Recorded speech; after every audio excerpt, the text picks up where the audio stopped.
Bueno, pues buenas tardes, queridos hermanos, bienvenidos.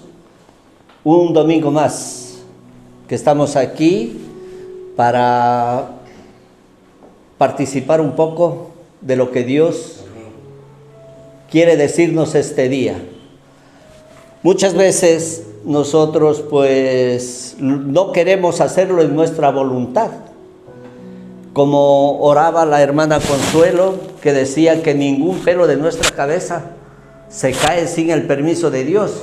Y muchas de las veces eso nos cuesta entender. Porque todos, si estamos aquí, es por la voluntad de Dios. No es porque hemos puesto de nuestra parte. Porque muchas de las veces estamos pensando hacer otras cosas. Pero estas cosas espirituales, estas cosas de Dios son así, que nos traen. Como dicen, vine por accidente. No es accidente, nada es accidente. Siempre es con la voluntad de Dios. Nosotros cuando empezamos a conocer de la palabra de Dios, nos damos cuenta de que las cosas no ocurren por casualidad. Amén. Nunca. Siempre las cosas pasan porque la voluntad de Dios es la que ha permitido que sucedan. Es la voluntad de Dios. Y muchas de las veces nosotros pues no nos damos cuenta. Nos damos cuenta cuando tenemos la convicción del Espíritu Santo. Y regresamos nosotros a mirar hacia atrás cómo era nuestra vida. Y cuando miramos lo de atrás, nos damos cuenta que cuando hemos conocido al Señor Jesucristo como nuestro Salvador, vemos totalmente diferente la vida. Ya no la vemos como estábamos antes. La vemos ahora totalmente diferente, con una nueva visión, con una nueva esperanza, con una nueva ilusión, ya no de las cosas que más antes teníamos afán por tenerlas, por hacer de cosas. Nos sacrificábamos muchas veces por hacer cosas para nuestro agrado. Y Dios no pide eso. Dios dice que las hagamos para agradarle a Él. Y todo lo que hacemos nosotros aquí, en esta tierra, que sea bueno, claro, lógicamente, eso es lo que a Dios le agrada. Y eso es una alabanza a Dios. Dice que todo lo que respira, todo lo que tiene vida, le alaba al Señor. ¿Cómo? Haciendo cosas buenas. Por ejemplo, nosotros sí estamos haciendo cosas buenas en este mundo. Ya no hacemos las cosas que hacíamos antes, en engañar a nuestro hermano, en mentir, en hacer daño, en robar, coger cosas que no nos pertenecen. Cuando conocemos a Jesucristo lo dejamos de hacer, no por nuestra fuerza, sino porque el Espíritu Santo nos viene a nosotros y nos da esa convicción del pecado y nos hace ver que lo que estamos haciendo está mal. Y nosotros automáticamente, sin darnos cuenta, tenemos temor de Dios. Dice la palabra que la sabiduría comienza con el temor a Dios.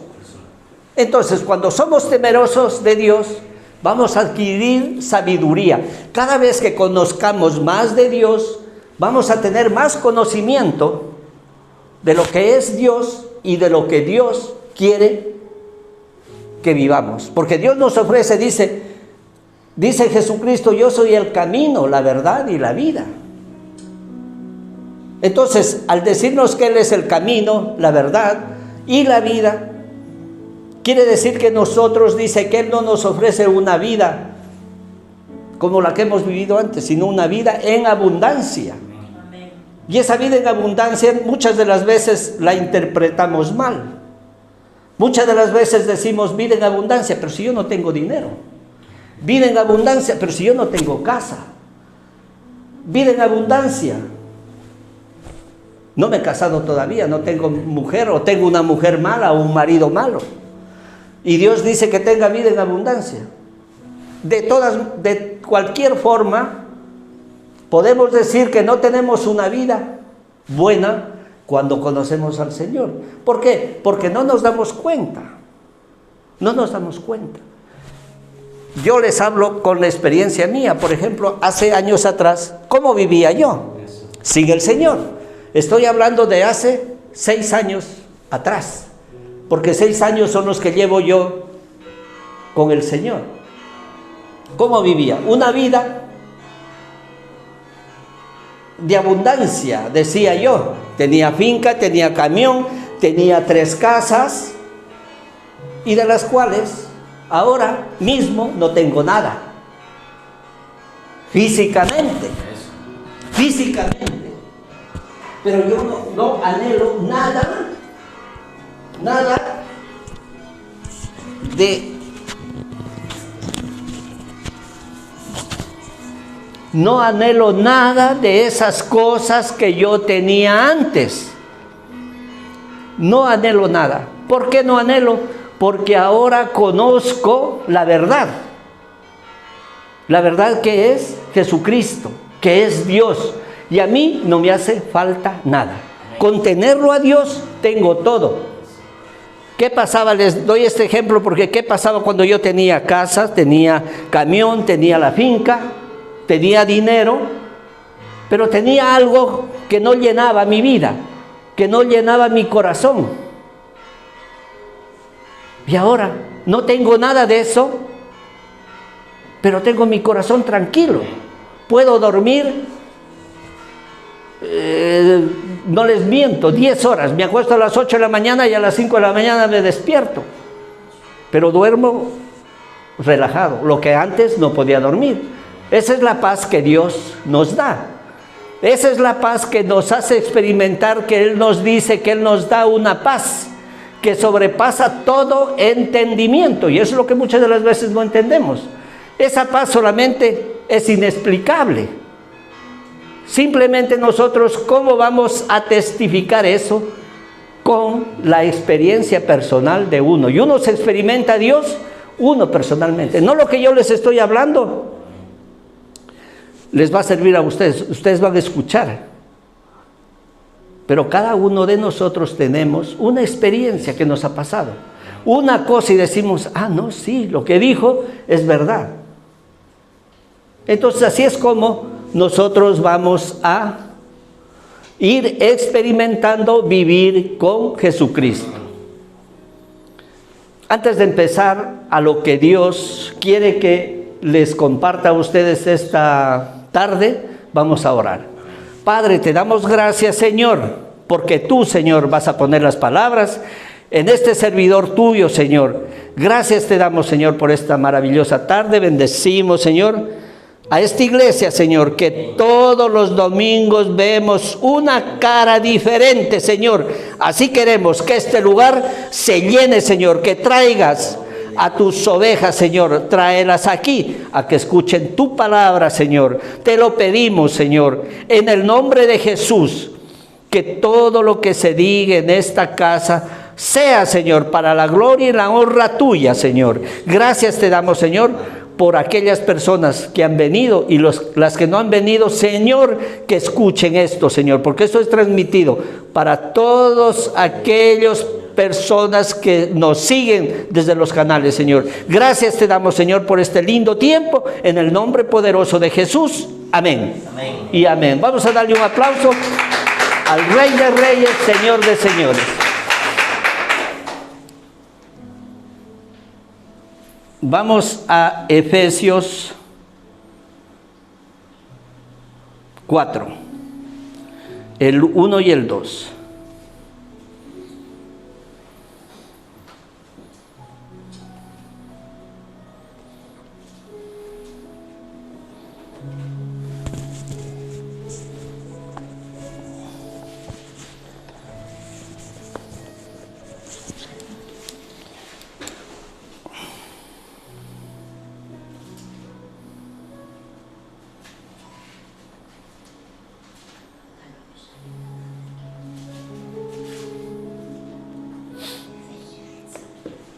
Vale, pues lo tenemos ya.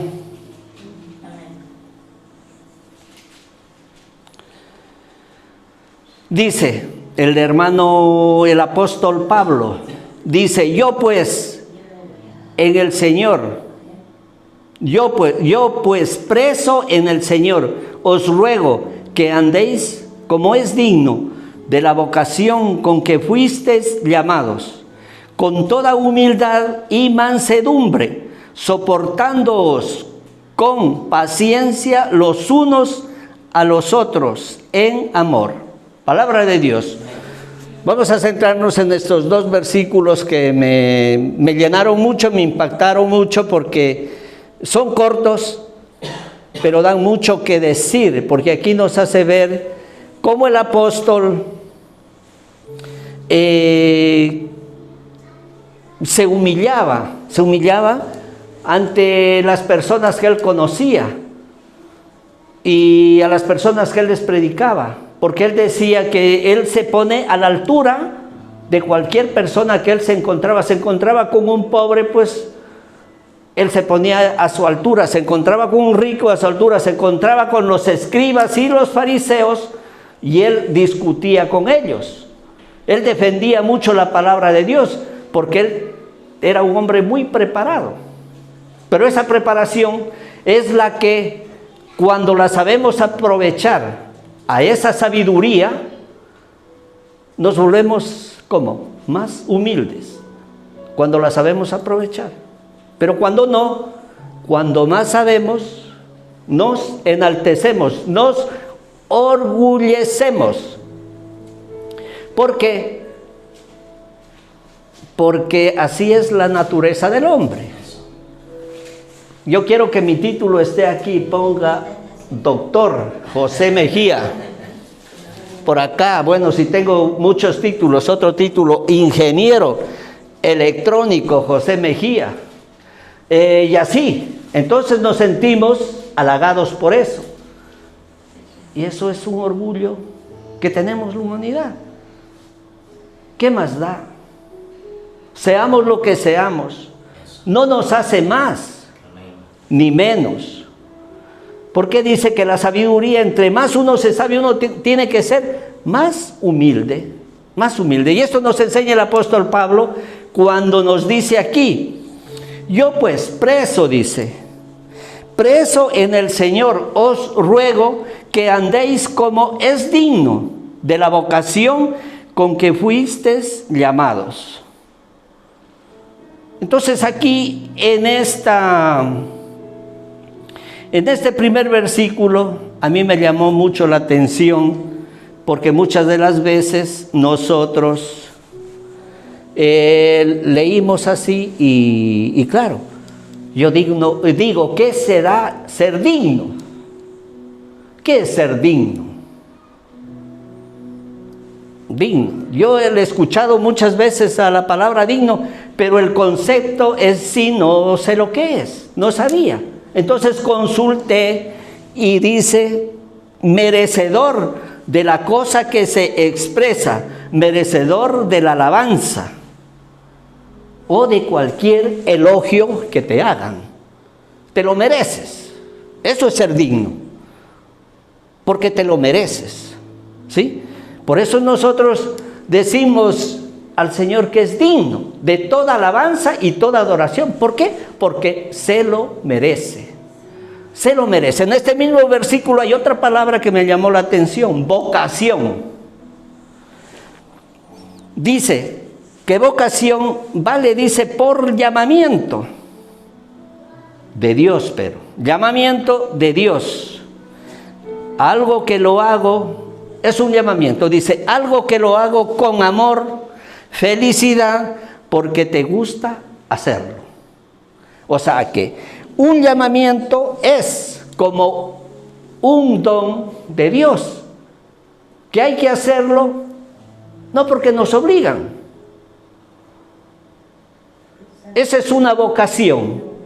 Eso es una vocación. No porque nos obligan a hacerlo, sino porque nos place hacerlo. Y lo hacemos con voluntad propia.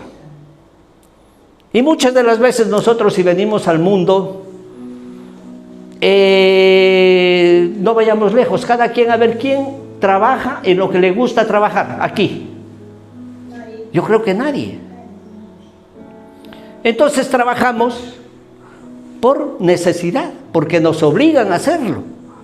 Y eso es lo que el hermano Pablo aquí dice. Háganlo, dice, con lo que han sido convocados, háganlo con amor. Claro, ¿por qué? Porque Dios nos ha dado una vocación, a todos nos ha dado una vocación. Ahí viene, por ejemplo, lo de los talentos que yo el otro día les predicaba. Cada persona tiene un talento, pero ese talento, ¿cómo lo desarrollamos? Cualquiera podemos desarrollar talento, cualquier vocación, pero lo hacemos, como les acabo de decir, por obligación, no porque nos gusta hacerlo, lo hacemos por necesidad. Y aquí el apóstol Pablo expresa, dice, yo preso en el Señor. Él lo hacía, ¿por qué? Porque él tenía la vocación de hacerlo, le gustaba hacerlo. Eso es, o sea, cuando a uno le nace, esas son las palabras, que cuando a uno le nace hacerlo, lo hace con voluntad, lo hace con amor, con ganas. Amén. Con ganas. Por eso es lo que dice que, por ejemplo, los pastores, los evangelistas, no lo hacemos a lo mejor con fines de lucro, no, sino por la vocación que nos ha dado Dios. Entonces lo hacemos con amor, con ganas, porque nos gusta hacerlo. Aquí estaba viendo yo, por ejemplo, nosotros miramos cómo el Señor les dice a través de Pablo a los efesios cómo tienen que ser, dice. ¿Cómo tienen que ser? Que muchas de las veces nosotros, por ejemplo, aquí en la iglesia, en las iglesias, nosotros, por ejemplo, miramos a alguien que no está bien, que tiene algún fallo. Y no sé, aquí todos sabemos que aquí no estamos personas perfectas. Aquí no estamos personas perfectas, porque perfectos no hay, buenos tampoco. Dice la palabra de Dios, bueno es uno solo, que es Dios. Bueno no hay ninguno, solo Dios, solo Dios. Entonces, les digo que aquí nosotros lo que hacemos es, aquí estamos las personas que tenemos problemas de diferente índole. Sufrimos por nuestros hijos, sufrimos por finanzas, sufrimos por cualquier cosa que nos pase. Cada uno tiene su cosa, y el que diga, no, yo soy feliz porque conozco a Dios, pues la palabra de Dios dice que es un mentiroso.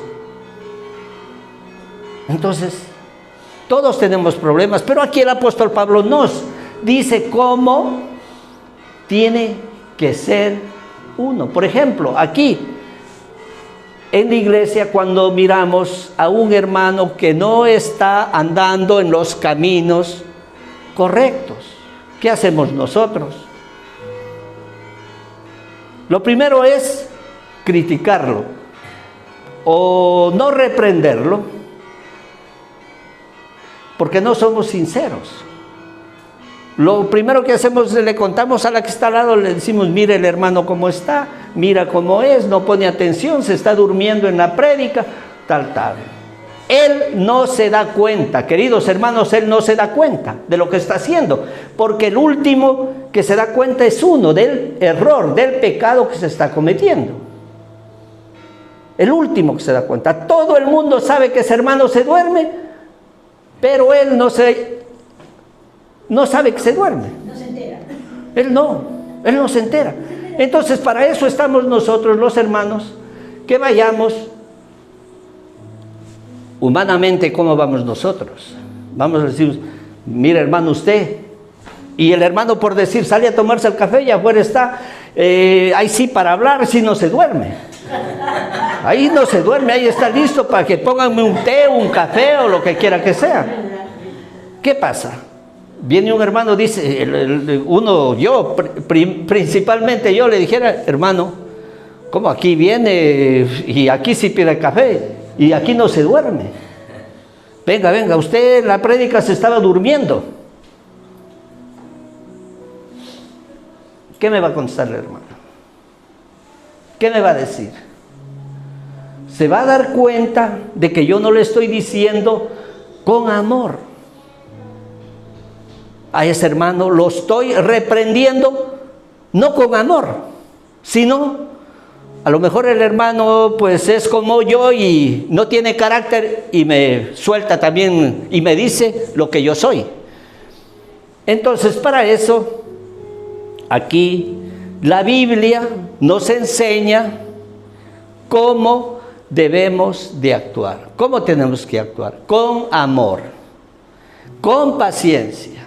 Eso tenemos que reprender a los hermanos, decirles el pecado en el que están, pero con buenas palabras, sabiéndolo decir. Vamos a mirar un ejemplo que nos da la Biblia en... vamos a ver, no me acuerdo, pero aquí lo tengo. En Segunda de Reyes 12 me parece que es.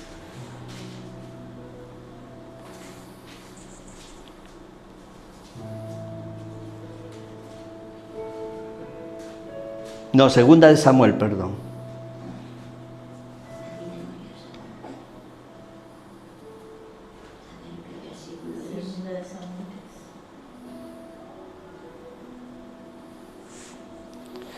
Vale, pues aquí la Biblia no, es largo, tiene 19 versículos, pero yo he sacado, o sea, les voy a contar el cuentito para que nos demos cuenta cómo Dios quiere que reprendamos o amonestemos a nuestros hermanos. Un ejemplo clarísimo nos cuenta que el Señor dice que Jehová envió a Natán. Voy a leerles un poquito. Dice, Jehová envió a Natán a David, y viniendo a él le dijo, había dos hombres en una ciudad, el uno rico y el otro pobre. El rico tenía numerosas ovejas y vacas, pero el pobre no tenía más que una sola corderita, que él había comprado y criado, y que había crecido con él y con sus hijos juntamente, comiendo de su bocado y bebiendo de su vaso, y durmiendo en su seno, y la tenía como una hija.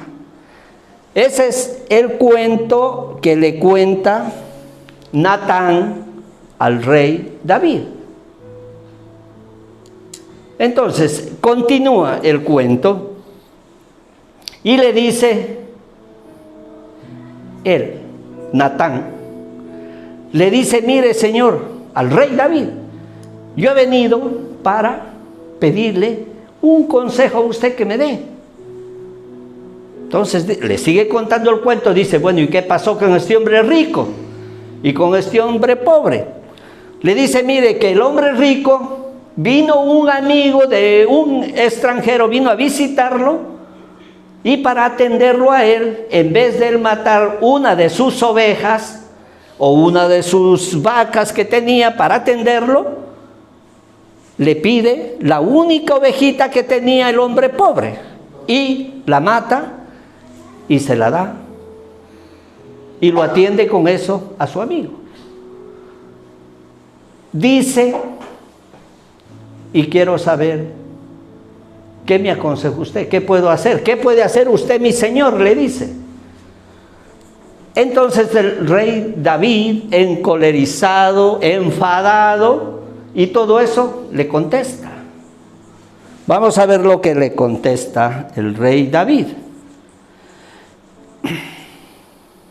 Dice en el 5, Entonces se encendió el furor de David en gran manera contra aquel hombre y dijo a Natán, vive Jehová, que el que tal hizo es digno de muerte.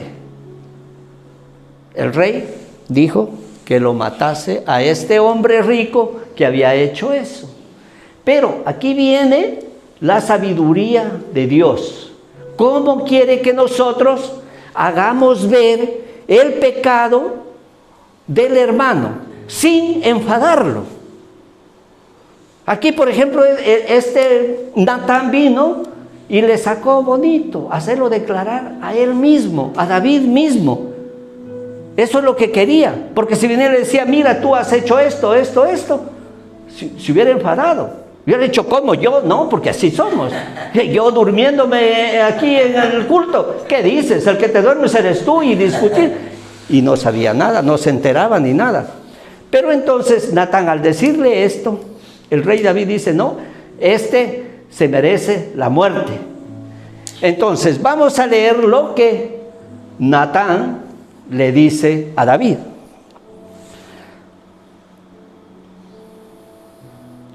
Dice, le dice el rey David, además de él, dice, y debe pagar la cordera con 4 tantos porque hizo tal cosa y no tuvo misericordia.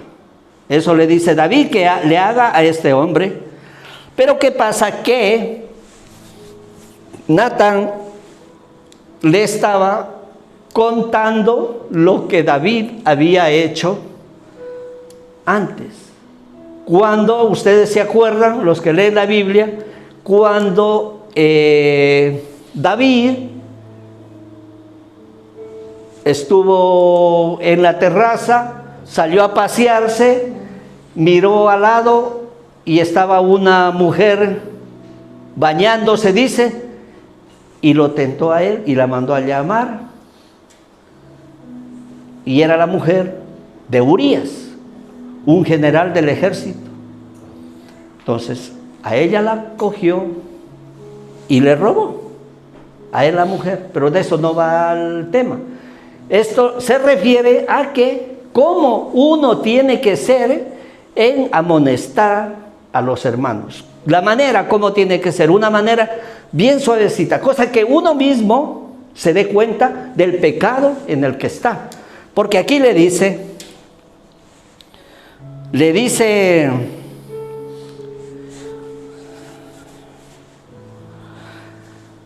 y te di, no, más acá arriba es en el 7, dice, entonces dijo Natán a David, aquí le dice, Natán, el profeta Natán le dice a David, tú eres aquel hombre. Ya cuando él le dice, no, a este se merece la muerte, le dice, tú eres aquel hombre. Así ha dicho Jehová, Dios de Israel, yo te ungí por rey sobre Israel y te libré de la mano de Saúl. Entonces ahí él se da cuenta. Ahí se da cuenta él que cometió el pecado de quitarle la mujer a Urías y matarlo. Lo mató también a él. ¿Para qué? Para él quedar, o sea, para tapar el pecado, para que nadie se entere. Lo mandó a matar, porque esta mujer ya estaba embarazada de David, y él no quería que nadie se entere, entonces lo mató a él. Pero ante los ojos de Dios, la gente, nadie se enteraba de lo que había hecho, pero Dios había visto todo, y él sabía. Por eso le envía este profeta Natán a que de haga ver el pecado en cual está.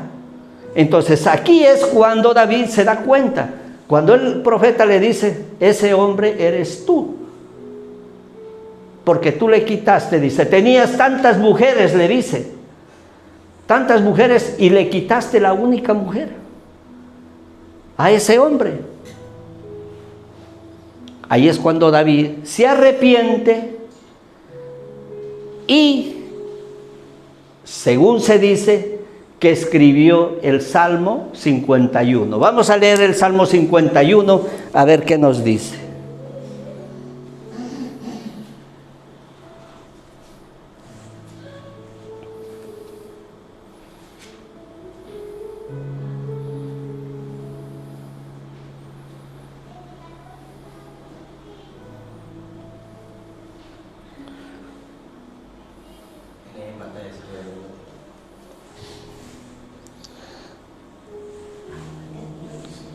Salmo 51, veo más, es que aquí deba más cerca. Dice,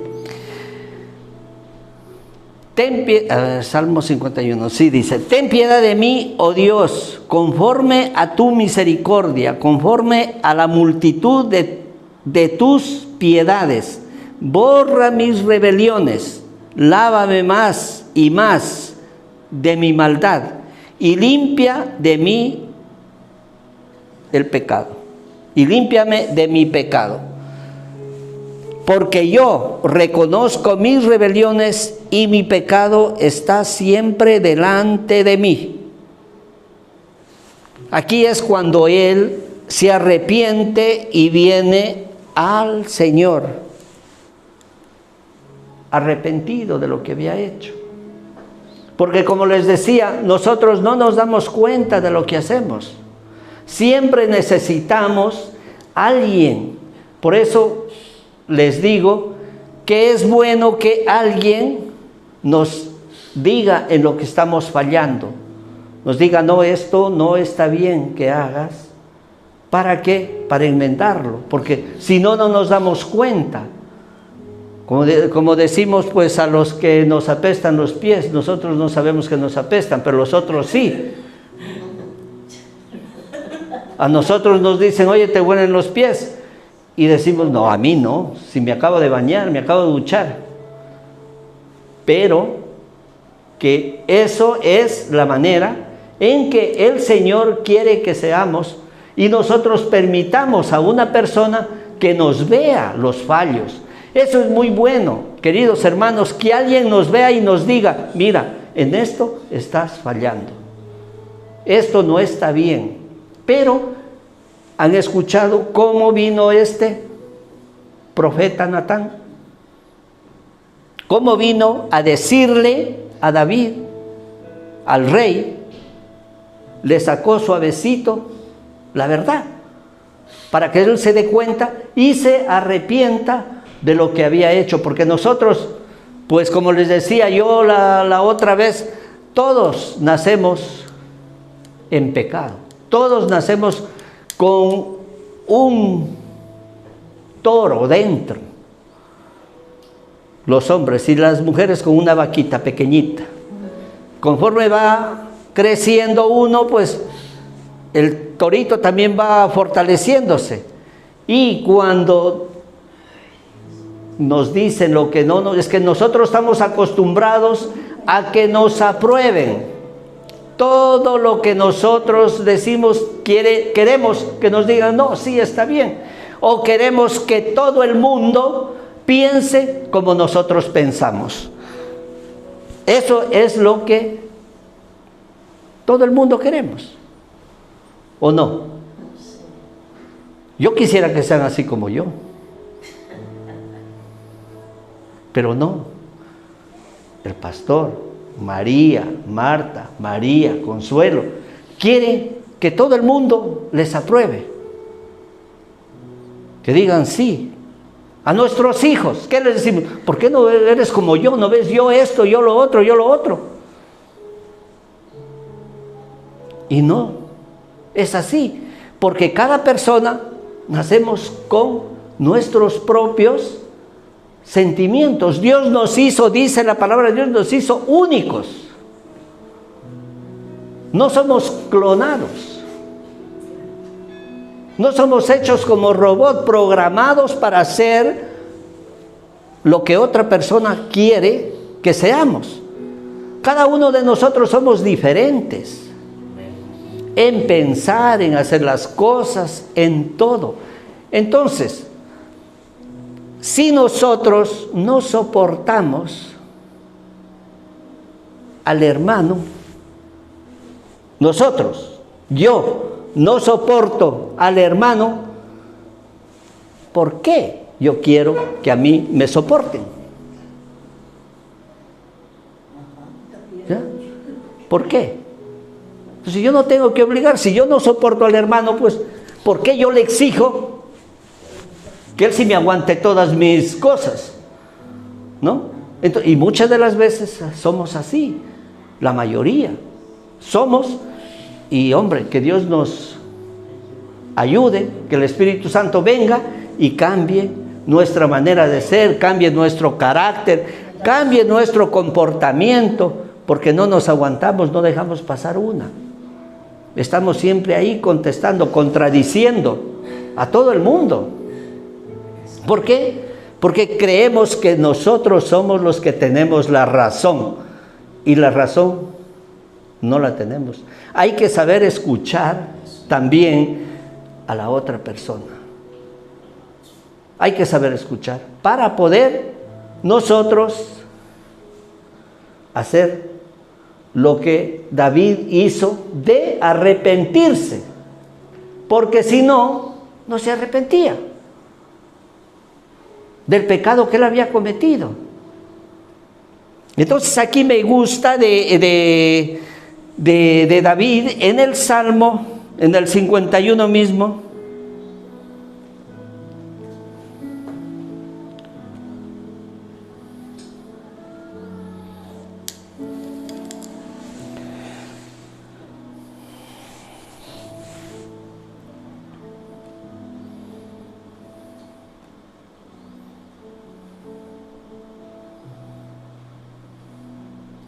En el Salmo 51, el 10, si me lo pones, Dieguito, ahí por...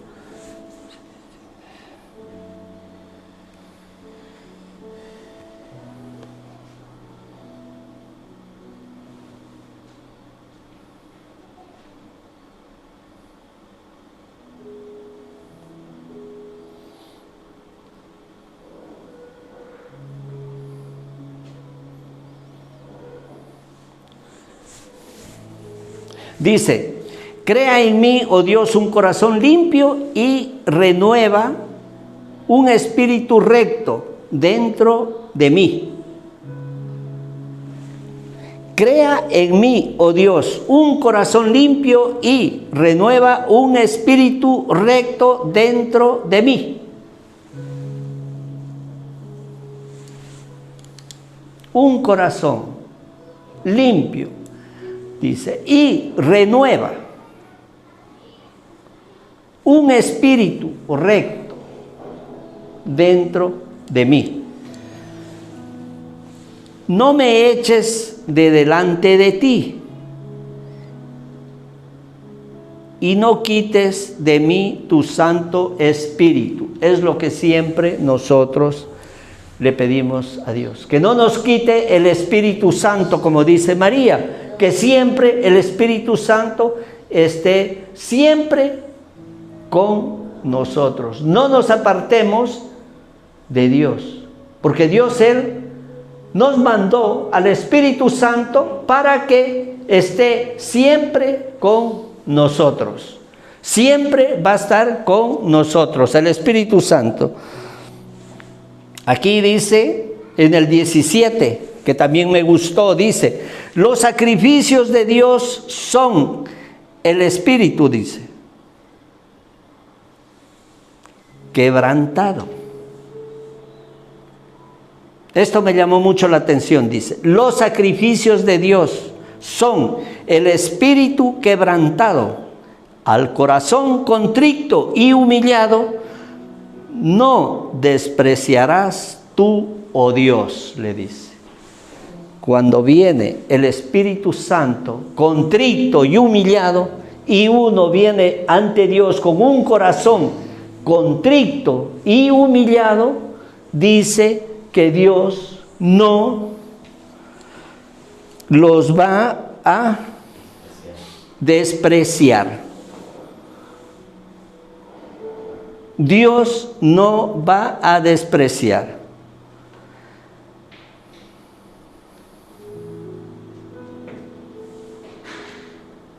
Entonces, como les decía yo, pues el otro día, pues que a Dios ya no le interesan los sacrificios que hacemos nosotros. Les decía esta mañana al pastor que él ya no quiere los sacrificios que hacían antes, como por ejemplo en las iglesias católicas, cuando eso decíamos nos vamos de caminata, nos vamos de romería, el sacrificio que hacen de irse caminando de un lugar a otro para adorar. a un santo. Entonces Él no quiere esos sacrificios que hagamos. Ni holocaustos, dice, porque en el Antiguo Testamento el pecado lo cubrían con sacrificios, pegándose, golpeándose, caminando de rodillas y todo. O con holocaustos. Los holocaustos eran ofrecer un cordero, una cabra, un novillo a Jehová. Esos eran los holocaustos. Y con eso quedaba uno libre del pecado. Pero ahora, ¿qué dice la palabra de Dios? Que Él no quiere, dice, sacrificios, ni holocaustos. ¿Qué es lo que Él quiere? Un espíritu, dice, contrito y humillado. Y un corazón contrito y humillado. Eso es lo que Dios nos pide a nosotros. Y cuando nosotros vengamos ante los pies de Cristo con un corazón agradecido primeramente. ¿Por qué agradecido? Porque la gracia de Dios es grande. Porque Dios mandó a su Hijo Jesucristo para que Él muera por nuestros pecados, para que Él nos dé la vida eterna. Por Él somos salvos. Y por Él vamos a tener la vida eterna, que es la que anhelamos y la que queremos llegar. ¿Cómo vamos a llegar a la vida eterna? Haciendo las cosas que a Dios le gusta que hagamos, agradándole a Dios en todo momento. En cada instante que pase de nuestra vida, tenemos que estar en la gracia de Dios, dándole gracias porque Dios tiene, dice, que Él nos ha dado la gracia. La gracia vino cuando vino Jesucristo, vino trayendo la gracia para darnos a nosotros. Y la gracia es, que dice en la Biblia, no me acuerdo en qué versículo está, dice la multigracia de Dios. Entonces, al decir la multigracia de Dios, esto es cada bendición que Dios nos da. Él tiene gracia en María, por ejemplo. ¿Qué le da? La gracia que le da Dios a María es que ella puede caminar. A pesar de tener 81 años, se puede mover y puede danzar. Puede alabar al Señor con esa libertad. Dios te da esa gracia. La gracia. Otra gracia, el trabajo que le da consuelo, que no le hace falta de nada, que tiene un trabajo. Otra gracia que le da Marta, la sanidad de sus hijos, la bendición que ella recibe todos los días, la gracia que le da María, de haberla traído este día aquí, a que escuche la palabra. Porque la palabra dice que se la siembra. Es como una semilla sembrada en una tierra fértil, produce. Y le pedimos al Señor que esta palabra sea sembrada en el corazón de María para que produzca al 30, al 60 y al 100 por uno.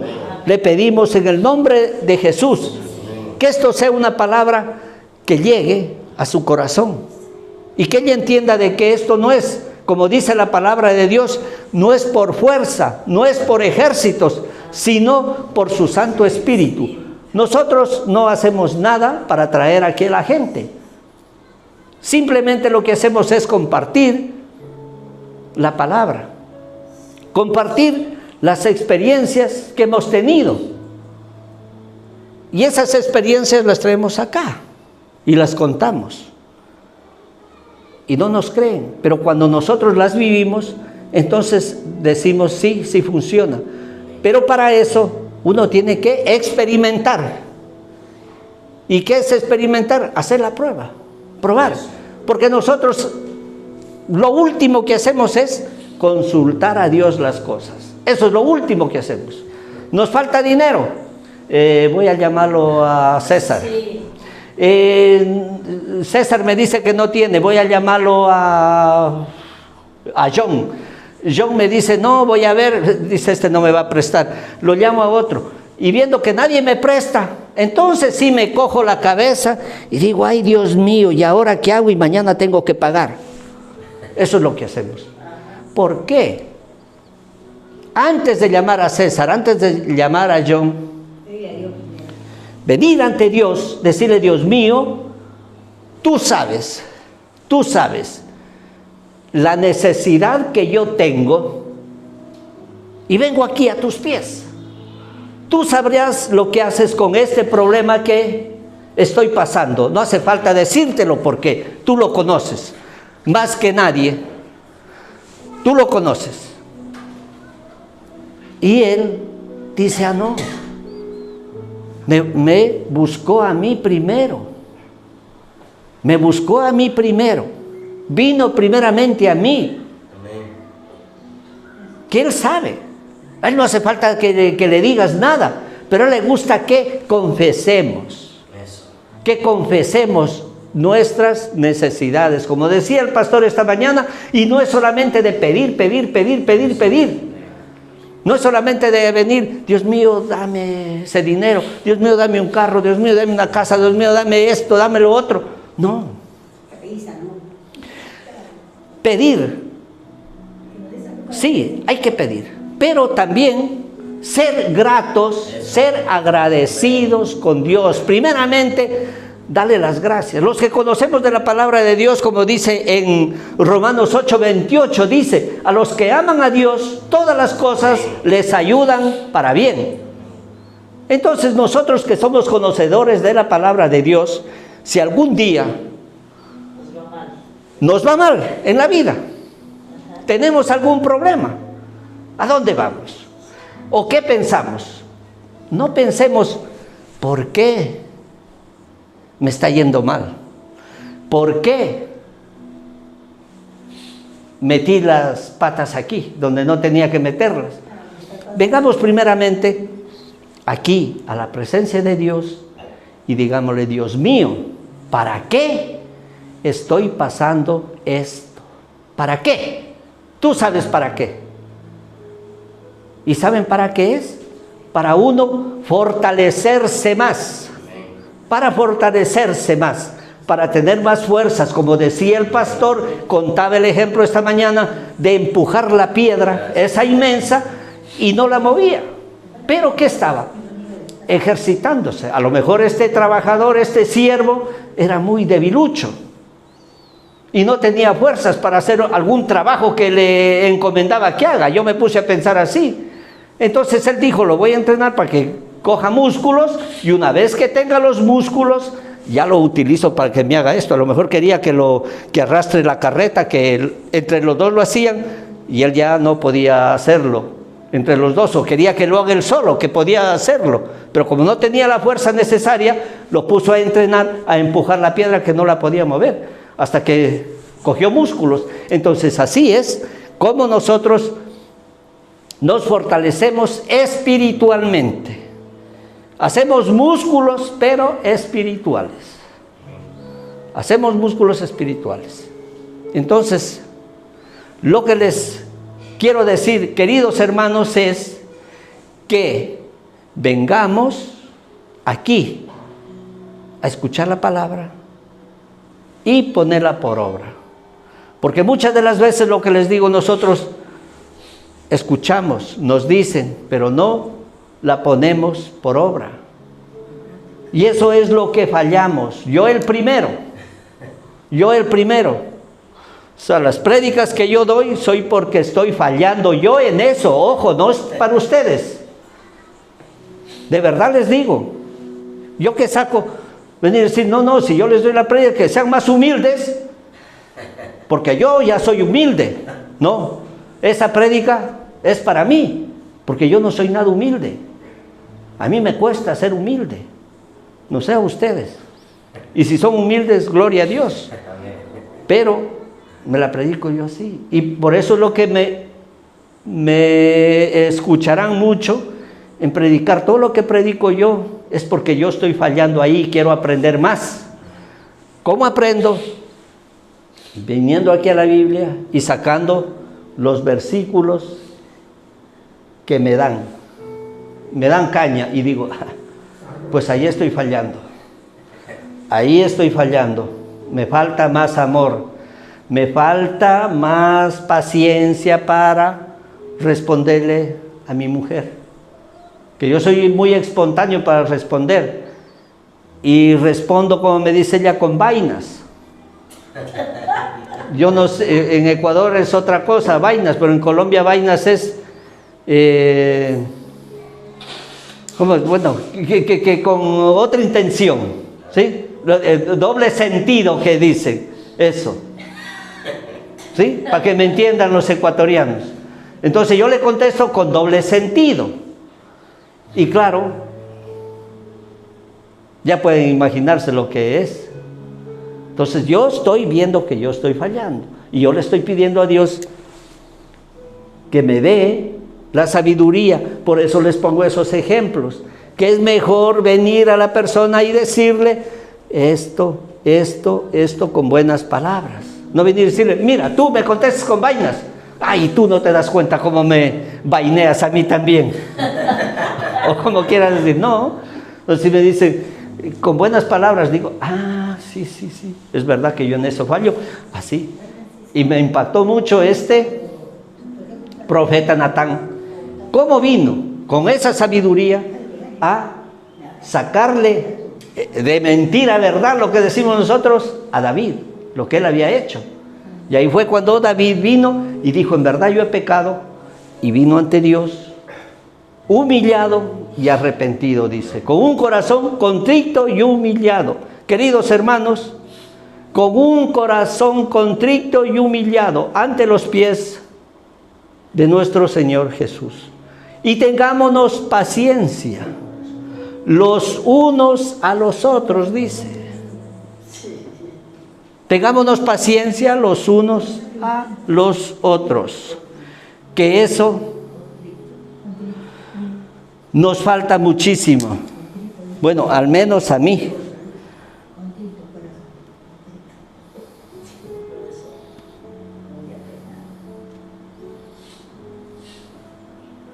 Al menos a mí. Me falta mucha humildad, dice el de Efesios 4:2. Con toda humildad y mansedumbre soportaos con paciencia los unos a los otros en amor. Es palabra de Dios. Aquí lo vamos a terminar con este versículo muy bonito, dice, con toda humildad y mansedumbre soportándoos con paciencia los unos a los otros en amor. Amén. Amén. Y no sé si les digo más, pero ya no. ya no quiero predicarme yo mismo, porque yo a veces, no se crean, yo me predico yo mismo en la furgoneta. Yo digo, José, ¿por qué eres así? ¿Por qué? Tú dijiste esto y no debías haberlo dicho, pero es que no, mira lo que dice la Biblia, y así voy yo. Así voy. Y espero que Dios escuche eso y cambie todo lo malo que tengo yo. Por eso lo que les digo yo, que las prédicas no son para ustedes, me las predico yo para mí, para ver si un poquito de vergüenza me da y cambio lo más pronto posible. Amén. Vamos a darle un aplauso a Dios.